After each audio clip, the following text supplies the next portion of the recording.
Saat pacaran, Nia Ramadhani gengsi dibelikan tiket ke Bali oleh Ardi Bakri. Artis Nia Ramadhani mengaku gengsi saat akan dibelikan tiket ke Bali oleh Ardi Bakri. Hal tersebut terjadi ketika keduanya masih berstatus pacaran.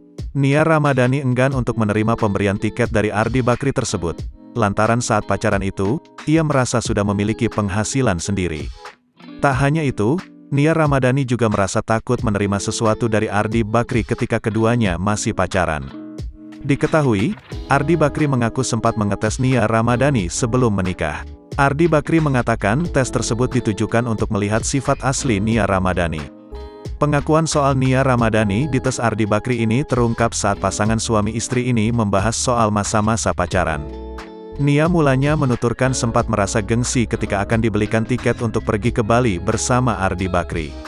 Selain itu, ibu 3 anak ini juga menambahkan dirinya sering merasa takut untuk menerima barang pemberian dari sang suami saat masih berstatus pacar. Alhasil, sahabat Jessica Iskandar ini berakhir membeli tiket pesawat sendiri. Rupanya pengakuan Nia Ramadhani ini mengundang Ardi Bakri untuk membocorkan rahasianya. Dia mengatakan sebenarnya saat itu dirinya sedang mengetes pemain sinetron Bawang Merah Bawang Putih tersebut. Pasalnya, Ardi ingin mengetahui sifat Nia Ramadhani yang sebenarnya. Terlebih, anak konglomerat Abu Rizal Bakri ini ternyata pernah memiliki pengalaman buruk dengan perempuan lainnya.